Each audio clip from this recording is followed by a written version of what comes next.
Hola y bienvenidos a un nuevo capítulo de este podcast. El día de hoy contamos con una invitada muy especial, la doctora Paula Andrea Ramírez Barbosa. De antemano quiero agradecerte por que a pesar de la distancia creaste el espacio para que podamos tener esta conversación. Sin duda tu trayectoria académica y profesional te convierte en una voz clave para poder analizar estos temas. Inicialmente, pues te quiero hacer la solicitud de que tú nos realices una introducción sobre tu trayectoria académica y profesional. Gracias Isabel por la invitación a participar en este podcast con unas temáticas tan interesantes y tan útiles para el contexto que vivimos no solo en Colombia, sino en Latinoamérica. Pues soy Paula Ramírez, tuve la oportunidad de realizar mis estudios doctorales en la Universidad de Salamanca, en España. Allí obtuve el título de doctora en Derecho y también un máster en estudios políticos latinoamericanos. Después de culminar estos estudios, retorné a Colombia y trabajé en la Fiscalía General de la Nación, en el despacho del fiscal por una temporada cercana a los 4 años, y de ahí pasé a la Procuraduría General de la Nación, donde me desempeñé en diferentes cargos y responsabilidades. La última que tuve ocasión de desarrollar fue procuradora delegada ante la Corte Suprema de Justicia en la Sala de Casación Penal. Y en la actualidad soy un juez de la Sala de Casación Penal de la Corte, y esta actividad la armonizo con labores de consultoría en temas penales, de derechos humanos, y también durante toda esta trayectoria me he desempeñado en el ámbito académico como profesora de diversas universidades, particularmente en el externado y en la Católica de Colombia. Así que ha sido una trayectoria donde he logrado compatibilizar la actividad académica con el ejercicio profesional. Muchas gracias, doctora. Sin duda su trayectoria refleja todo el conocimiento que posee. Para iniciar esta entrevista, quisiera hacerle la siguiente pregunta. ¿Usted cree que la justicia restaurativa puede ser una herramienta útil para abordar la violencia estructural y las desigualdades que contribuyen a la criminalidad? Sí, sin lugar a dudas creo que esta justicia es transformadora y tiene unas peculiaridades que la hacen mucho más eficaz en entornos caracterizados por la violencia, donde la justicia tradicional, particularmente la justicia castigadora, esa justicia tradicional de nuestros países, pues no ha logrado sensibilizar y resolver estos problemas. Por ello, creo que la justicia restaurativa tiene un potencial mucho mayor que la justicia retributiva para lograr sanación, restauración y reconstrucción de las relaciones sociales. En ese sentido, creo que si tomáramos algunos puntos por los cuales ello es posible, consideraría que son los siguientes. De un lado, la justicia restaurativa nos permite fomentar mucho más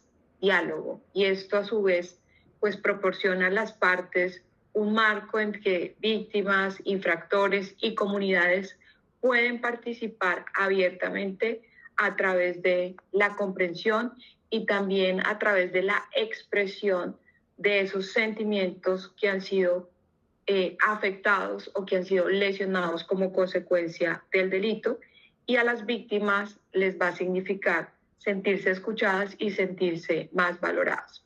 Por otro lado, este tipo de justicia promueve escenarios de reparación, no solo desde el punto de vista cuantitativo o económico, sino también otro tipo de medidas, medidas simbólicas, medidas estrictamente restauradoras para intentar resarcir los daños causados con los delitos. Para los sectores que perciben la justicia restaurativa como una forma de impunidad frente a la comisión de hechos delictivos, ¿cómo creería que se podría responder a estas críticas? Siempre ha existido la idea que la justicia en materia penal significa la privación de la libertad, la cárcel, la pena más gravosa que consiste en restringir ese derecho preciado de la libertad individual. Sin embargo, a medida que nuestras sociedades han ido avanzando, a medida que hemos podido percibir de primera mano que no solo las penas cortas, privativas de la libertad, sino también las penas de larga duración no tienen los efectos esperados dentro de las comunidades y menos aún en el contexto de la rehabilitación y la resocialización del procesado. Tendríamos que indicar que la justicia restaurativa no significa impunidad por las siguientes razones. De una parte, la justicia restaurativa no está eximiendo de responsabilidad. Sí está considerando al infractor como responsable de sus acciones, pero lo que busca es una respuesta mucho más alineada con la restauración y la prevención futura que un castigo estrictamente de privación de la libertad. De otro lado, justicia restaurativa también puede existir paralelamente con el concepto de sanción.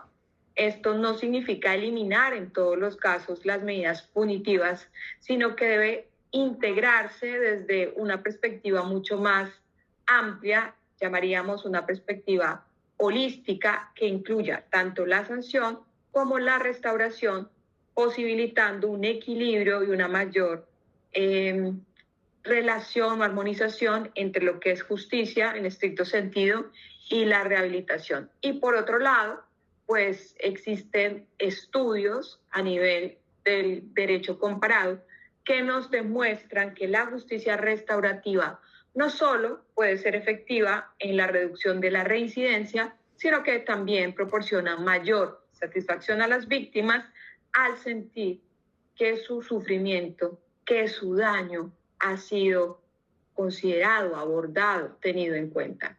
Y esto pues significa que no en todos los casos ese concepto retributivo o estrictamente sancionador repara a la víctima. Y ahí es donde podemos considerar nuevos escenarios útiles y mayores puntos de aporte de este tipo de justicia en el colombiano. Muchas gracias, doctora, por su respuesta. Ahora, en la política criminal actual de Colombia se prioriza esa justicia retributiva por encima de una justicia restaurativa, casi en la mayoría de delitos. ¿Cómo usted cree que podría servir la implementación de la vergüenza reintegrativa a través de un programa de justicia restaurativa como es las conferencias de grupos familiares? ¿Usted cree que estas alternativas podrían contribuir al sistema penal colombiano? Bueno, gracias por esta pregunta. Definitivamente sí. La vergüenza reintegrativa se presenta como una alternativa al enfoque punitivo predominante en la política criminal colombiana y en muchos países del mundo. Este concepto sugiere una cuestión bien interesante y es el elemento de vergüenza como la piedra angular. En estos casos, la vergüenza no solo debe provenir de un sentimiento interior, sino que también debe proyectarse hacia el exterior, exógeno. Cuando hablamos de una vergüenza estrictamente endógena o interna, estos escenarios siempre llevan a entornos de exclusión. Pero cuando la acompañamos de un elemento de la externalidad, suele estar acompañada de otros factores, en ese caso el apoyo comunitario o también la propia conciencia colectiva que incida positivamente en la reintegración social del infractor. Por eso, una cuestión como la que estamos discutiendo puede tener aspectos adicionales positivos. Entre ellos podríamos destacar, de un lado, el fomento de la responsabilidad penal individual del infractor, porque en lugar de avergonzarse con el delito que ha cometido y quedar excluido, ese reconocimiento le puede ayudar a reconocer no solo la naturaleza del hecho que ha llevado a cabo, sino además sus consecuencias y particularmente el daño generado en las víctimas. Y esto significa un doble ejercicio. De un lado, la asunción y el reconocimiento de esa responsabilidad y también la propia reflexión en torno a la gravedad y a los daños de lo que ello ha supuesto para terceros. Por otro lado, va a promover la inclusión al estar integrada esa persona infractora de nuevo en la comunidad. Se fortalece el tejido social y se previene la comisión de delitos futuros y se pueden significativamente reducir muchos de los prejuicios o estigmas sociales al abordar la vergüenza no como algo estrictamente negativo, sino también una vergüenza con efectos positivos.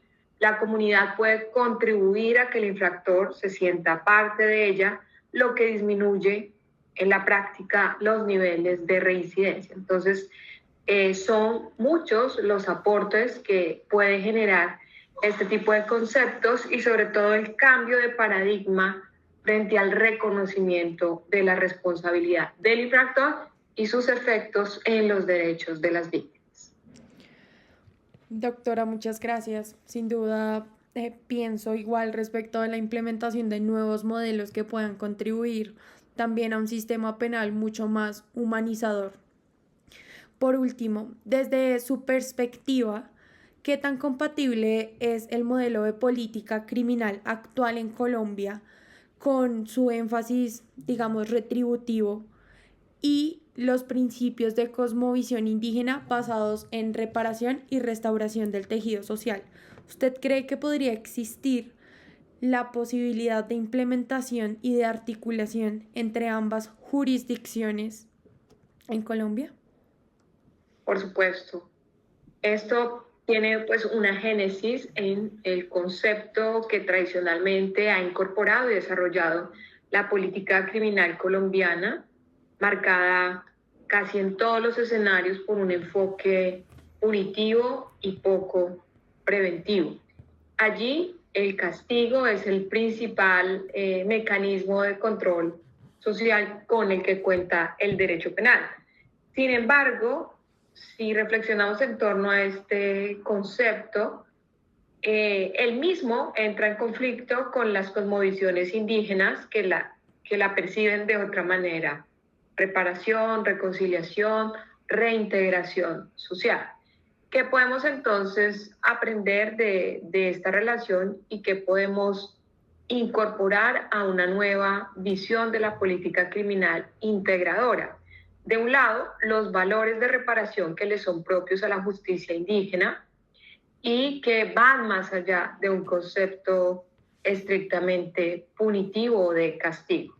Muchas cosmovisiones indígenas valoran y reconocen la reparación del daño como un elemento angular, central de la justicia, promoviendo a su vez el bienestar colectivo y no el estricto castigo. De otro lado, un anclaje en la reinserción social, donde la cultura indígena hace propios y desarrolla principios de justicia restaurativa, sugiriendo que el foco debe estar en la restauración de las relaciones en lugar de una simple retribución. Y adicionalmente, un enfoque preventivo, puesto que muchas comunidades indígenas persiguen, anhelan y quieren soluciones que enfaticen más en la prevención a través del fortalecimiento de los lazos comunitarios y también de los lazos sociales en sus respectivas jurisdicciones, ¿no? Ello significa que el enfoque estrictamente sancionador pues dejaría fuera valores como estos que van a repercutir, van a incidir positivamente en los lazos sociales, en el desarrollo de la comunidad y por supuesto en la reinserción y resocialización de los infractores, porque ello en definitiva son los fines generales del derecho penal. Vale, doctora, estamos de acuerdo Y ya para finalizar, desearía agradecerle por sus aportes académicos y teóricos en mi investigación. Sin duda, su voz fundamenta mucho de los principios que quiero trabajar dentro de este proyecto. Entonces, agradezco que haya aceptado la invitación. Espero poder compartir otros espacios en la academia junto a usted. Y muchas gracias, doctora. Gracias a ti, éxitos en esta investigación y felicitaciones por este tipo de iniciativas. Gracias.